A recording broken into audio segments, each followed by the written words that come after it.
Okay, இந்த assembly language, middle level language, low level programming பார்த்தோம். இது பார்த்தீங்கன்னா மிஷின் லெவல் லாங்குவேஜ் வந்து binary code. Binary code programs வந்து பைனரி கோடில் தான் பண்ணுவோம்.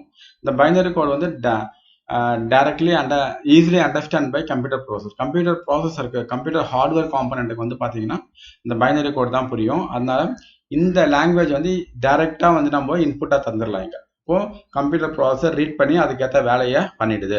பட் அசம்பிளி லாங்குவேஜ் அப்படி கிடையாது. அசம்பிளி லாங்குவேஜில் we have set of commands, சில கமாண்ட்ஸ் இன்ஸ்ட்ரக்ஷன் இருக்கும். அந்த கமாண்ட்ஸ் பயன்படுத்தி ப்ரோக்ராமர்ஸ் ப்ரோக்ராம் பண்ணுவாங்க. அந்த ப்ரோக்ராமரை வந்து அந்த ப்ரோக்ராம் வந்து இன்புட்டாக கொடுக்கும்போது என்ன ஆகும், நம்மளுடைய OS வந்து இன்டர்பிரட்டர் கம்பைலர் ஒன்று இருக்கும். அந்த இன்டர்பிரட்டர் கம்பைலர் என்ன பண்ணும், அதை வந்து அந்த ப்ரோக்ராம் இன்ஸ்ட்ரக்ஷனை ரீட் பண்ணி அந்த இன்ஸ்ட்ரக்ஷனை வந்து பைனரி கோடாக கன்வெர்ட் பண்ணி அந்த பைனரி கோடை திருப்பியும் நம்மளுடைய கம்ப்யூட்டர் ஹார்ட்வேர் காம்பனண்ட்டுக்கு கொடுக்கும். கம்ப்யூட்டர் ஹார்ட்வேர் காம்பனண்ட் அதை ரீட் பண்ணி அதுக்கான வேலையை பண்ணிடுது. இதுதான் மிஷின் லாங்குவேஜுக்கும் அசம்பிளி லாங்குவேஜுக்குள்ள வித்தியாசம். பட் இந்த அசம்பிளி லாங்குவேஜ் வந்து பார்த்தீங்கன்னா இதில் ஒரே ஒரு லேயர் தான் இருக்குது. ரெண்டுமே பார்த்தீங்கன்னா mostly it's very close to the hardware. அந்த கம்ப்யூட்டர் ஹார்ட்வேருக்கு ரொம்ப க்ளோஸான இடத்துல தான் இருக்குன்னு அர்த்தம். புரியுதுங்களா? அப்போ இது வந்து இந்த ரெண்டு ப்ரோக்ராமே ஓரளவுக்கு ஃபாஸ்ட்டாக இருக்கும், லெஸ் மெமரியை பிடிக்கும். பட் ஆனால் இதில் நிறைய டிஸ்அட்வான்டேஜஸ்லாம் இருக்குது. ஓகேங்களா? அதை பார்ப்போம் இப்போ. சரி, low level language are mission dependent or not portable. Low level languages are mission dependent or not portable. என்ன அர்த்தம்னா அதுக்கு, இந்த low level language வந்து ஒரு மிஷினுக்கு ஒரு மிஷின் மாறிக்கிட்டே இருக்கும். ஃபார் எக்ஸாம்பிள், இந்த ஒரு மிஷினை நான் ரன் பண்ணுறேன், ஒரு டைப் ஆஃப் ப்ராசஸரில் நான் என் ப்ரோக்ராம் எழுதுறேன். அதே ப்ரோக்ராம் வந்து வேறு டைப் ஆஃப் ப்ராசஸரில் ரன் பண்ண முடியாது, இது ஒர்க் ஆகாது. இது வந்து ஒரு பெரிய டிஸ்அட்வான்டேஜஸ். ஓகேங்களா? அப்புறமா நீங்கள் ப்ரோக்ராம் பண்ணும்போது ஏதாவது ஒரு மிஸ்டேக் பண்ணிட்டீங்கன்னா அது என்ன மிஸ்டேக் பண்ணுன்றதை கண்டுபிடிக்கிறது ரொம்ப ரொம்ப கஷ்டம். ஓகேங்களா? அதில் நிறைய தப்பு பண்ணுவோம் நம்ம. Low level programs are more error prones. Low level languages difficult to debug and also maintain. அது ஏதாவது மிஸ்டேக் வந்தால் டீபக் பண்ணுறது ரொம்ப கஷ்டம், நிறைய பிழைகள் நடக்கும். அதுக்கப்புறமா அதை மெயின்டைன் பண்ணுறது, ப்ரோக்ராம் பண்ணி முடிச்சோன்னா அதை மெயின்டைன் பண்ணுறதும் ஒரு பெரிய வேலை. It gives less productivity. இப்போ வந்து இந்த லோ லெவல் லாங்குவேஜ் மூலமா நான் ஏதோ பண்ணணும்னு நினைக்கிறேன்னா அது சீக்கிரமா பண்ண முடியாது, கொஞ்சம் லேட்டாக தான் ஆகும். அதனால தான் வந்து அதை லெஸ் ப்ரொடக்டிவிட்டின்றாங்க. Programmer must have knowledge on computer hardware architecture. இப்போ நீங்கள் லோ லெவல் ப்ரோக்ராமிங் பண்ணுறீங்க using assembly language or machine லாங்குவேஜ்னா அந்த ப்ரோக்ராமருக்கு அந்த கம்ப்யூட்டர் ஹார்ட்வேர் ஆர்கிடெக்சர்லாம் தெரிஞ்சிருந்தா தான் பண்ண முடியும், நல்லா ஈஸியாக பண்ண முடியும். நாளைக்கு பண்ணும்போது ஏதாவது ப்ராப்ளம் வந்துச்சுன்னு வச்சுங்களேன், அவங்களால ஏன் இந்த ப்ராப்ளம் வருதுன்னு ஈஸியாக கண்டுபிடிக்க முடியாது. அவங்களுக்கு ஹார்ட்வேர் காம்பனண்ட்டை பற்றி தெரிஞ்சுதுன்னா ஓகே, இந்த டைப் ஆஃப் ப்ரோக்ராம் வந்து இந்த ஹார்ட்வேர் சப்போர்ட் பண்ணலன்றதை ஈஸியாக கண்டுபிடிக்க முடியும். அதனால அந்த ப்ரோக்ராமர்களுக்கு ஹார்ட்வேர்ஸை பற்றியும் தெரிஞ்சிருக்கணும். அட்வான்டேஜ் பார்த்தீங்கன்னா லெஸ் மெமரி. அப்புறம் write code that can be executed faster. அதுக்கு என்ன அர்த்தம், இது டைரெக்டாக ஹார்ட்வேரோட ரொம்ப க்ளோஸாக இருக்கிறதுனால எந்த ப்ரோக்ராம்ஸ் வந்து ரொம்ப ஃபாஸ்ட்டாக இருக்கும். If you want write any hardware level programming we can use low level programming. இன்னைக்கும் அது யூஸ் பண்ணிட்டு தான் இருக்காங்க. For example, hardware level programming, chip level programming எல்லாம் நீங்கள் பண்ணோன்னா we can use low level programming. இதெல்லாம் சில அட்வான்டேஜஸ். பட் இன்னைக்கு ஃபார் எக்ஸாம்பிள் நான் வந்து இப்போ ஒரு வெப்சைட் டெவலப் பண்ண போகிறேன், இல்லை வந்து என் ஆஃபீஸை நான் மெயின்டைன் பண்ண போகிறேன், அதுக்கெலாம் வந்து லோ லெவல் ப்ரோக்ராமிங் போடுறதுலாம் வேஸ்ட்டு. வி ஹாவ் PHP இருக்குது, ஜாவா இருக்குது, C# இருக்குது. இதெல்லாம் ஹை லெவல் ப்ரோக்ராமிங். அதை வச்சு நம்ம ஈஸியாக முடிச்சிடலாம். அந்த ப்ரோக்ராம் இருக்க ஹார்ட்வேர் பற்றிலாம் தெரிஞ்சிருக்கணும் அவசியமே கிடையாது. ஓகேவா? இதுதான் இப்போ உங்களுக்கு லோ லெவல் ப்ரோக்ராமே என்னன்னு தெரிஞ்சிருக்கேன்னு நினைக்கிறேன். ஓகே, அடுத்து வந்து நம்ம பார்க்க போகிறது வந்து ஹை லெவல் லாங்குவேஜஸ். ஓகே, இப்போ ஹை லெவல் ப்ரோக்ராமிங் லாங்குவேஜ்னா என்னன்னு பார்ப்போம். Example of high level programming language பார்த்தீங்கன்னா ஜாவா, C++, C#, பைத்தான் அப்படின்னு நம்ம சொல்லிக்கிட்டே போகலாம், நிறைய இருக்குது. ஏன் இதை நம்ம ஹை லெவல் ப்ரோக்ராமிங் லாங்குவேஜ் சொல்றோம்னா, இப்போ நீங்க வந்து கம்ப்யூட்டர் கிளாஸ்ல இன்ஃபர்மேஷனை கொடுத்து வேலையை வாங்கினா அந்த இன்ஃபர்மேஷன் வந்து இந்த கேஸ் ஆஃப் மிஷின் லாங்குவேஜில் வந்து பைனரி கோடா கொடுக்கணும். அசம்பிளி லாங்குவேஜில் வந்து இன்ஸ்ட்ரக்ஷனாக கொடுக்கணும். அந்த இன்ஸ்ட்ரக்ஷன் எப்படி இருக்கான்னா நம்பர் வித் வேர்ட்ஸாக தான் இருக்கும் அந்த இன்ஸ்ட்ரக்ஷன். ஓகே, பட் இந்த case of high level programming லாங்குவேஜில் நீங்கள் கொடுக்குற இன்ஸ்ட்ரக்ஷன் வந்து இங்கிலீஷ் லாங்குவேஜில் இருக்கும், எல்லாமே இங்கிலீஷ் லாங்குவேஜில் இருக்கும். அதனால இதை வந்து நம்ம ஹை லெவல் ப்ரோக்ராமிங் லாங்குவேஜ் சொல்கிறோம். இதை நம்ம படிக்கிறது ரொம்ப easy. For example, this is my first Java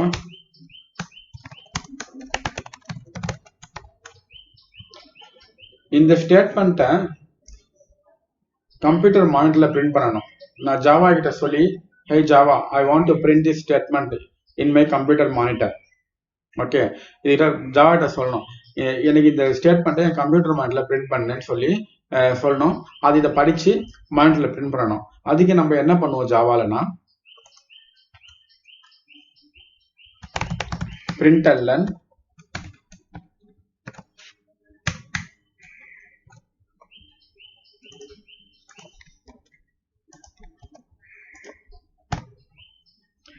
println ஒரு இங்கிலீஷ் வேர்ட். அந்த இங்கிலீஷ் வேர்டை யூஸ் பண்ணி then we have to follow some rule.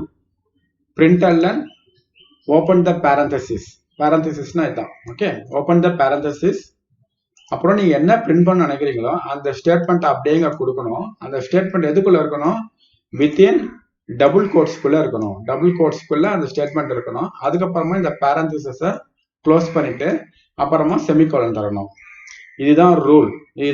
ஒரு வார்த்தையை நீங்க ஜாவால பிரிண்ட் பண்ணணும்னா பிரிண்டல்ன்ற இந்த இங்கிலீஷ் வேர்டை பயன்படுத்தி அதுக்கப்புறமா இந்த ரூல்ஸ் எல்லாம் ஃபாலோ பண்ணி நீங்க இந்த வார்த்தையை பிரிண்ட் பண்ணலாம்.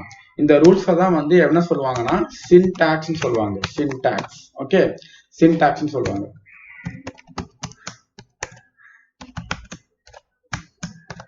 ஓகே, இது வந்து ஜாவால.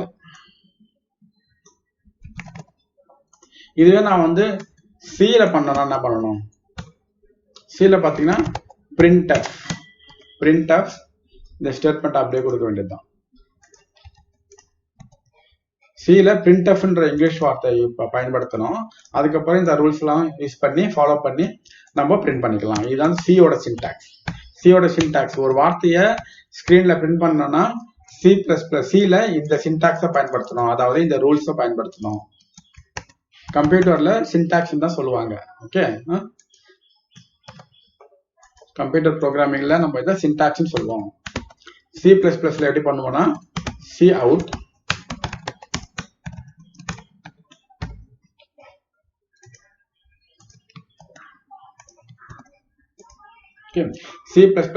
cout ரெண்டு lesser than symbol within double கோட்ஸ்குள்ள நீங்க என்ன பிரிண்ட் பண்ண நினைக்கிறீங்களோ அதை பிரிண்ட் பண்ணிக்க வேண்டியதுதான்.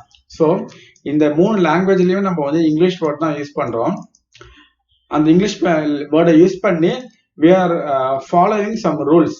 இப்போ ஜாவால இப்படிதான் பிரிண்ட் பண்ணணும், சில இப்படிதான் பிரிண்ட் பண்ணணும், C++ல இப்படிதான் பிரிண்ட் பண்ணணும். சில ரூல்ஸை ஃபாலோ பண்றோம். அந்த ரூல்ஸ் பேர் தான் நம்ம வந்து சின்டாக்ஸ்னு சொல்றோம். ஓகே, ஸோ எல்லா ஹை லெவல் லாங்குவேஜுமே இங்கிலீஷ் வார்த்தை தான் யூஸ் பண்ணுது நம்ம ப்ரோக்ராம் பண்றதுக்கு. ஓகே,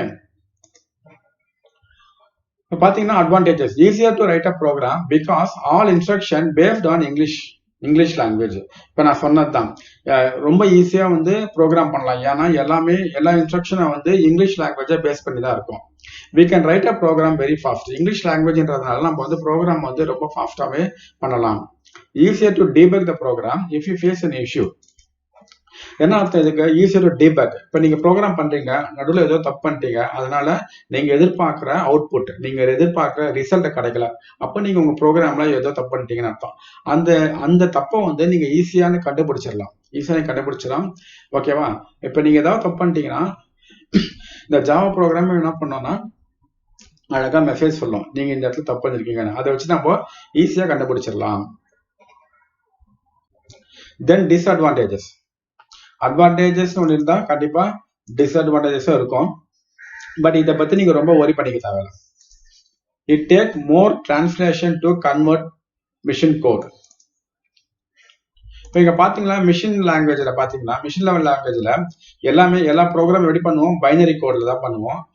நம்ம கம்ப்யூட்டர் ஹார்ட்வேருக்கு, அதாவது கம்ப்யூட்டர் ப்ராசஸருக்கு பைனரி கோட் தான் புரியும். அதனால நடுவில் யாரும் தேவையில்லை, டைரக்டா அதை ரீட் பண்ணி அவரு ஈஸியா வந்து எக்ஸிக்யூட் பண்ணுவாரு, அது ஒரு அவுட்புட்டா காமிச்சிருவாரு ஈஸியா.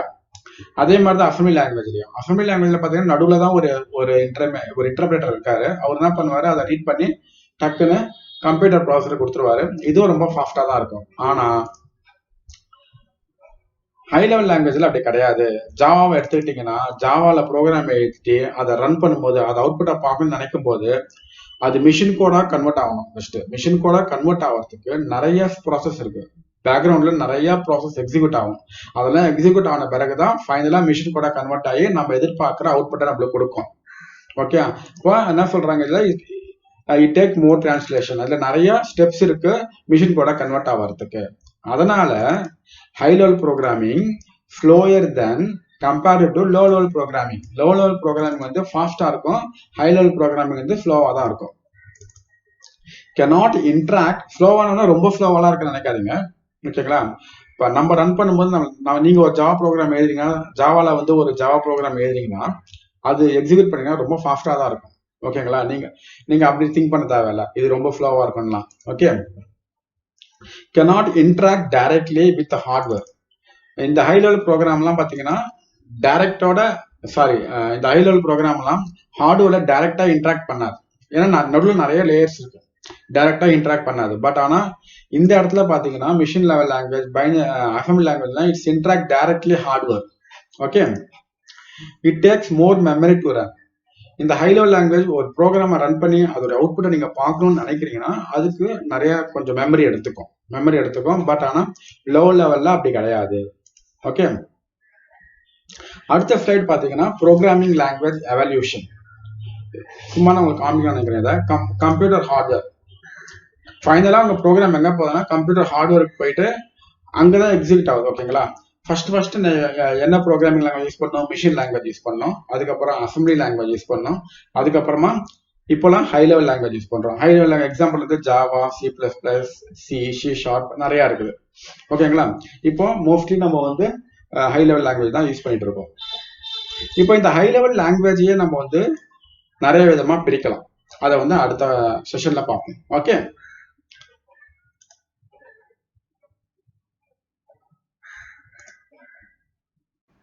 இந்த வீடியோ உங்களுக்கு பிடிச்சிருந்தா உங்க நண்பர்களுக்கு ஷேர் பண்ணுங்க, நீங்க சப்ஸ்கிரைப் பண்ணுங்க, லைக் பண்ணுங்க. ஏதாவது கேள்வி இருந்தா கண்டிப்பா கமெண்ட் பண்ணுங்க. ரெகுலர் அப்டேட்ஸ்க்கு பெல் ஐகானை பிரஸ் பண்ணுங்க.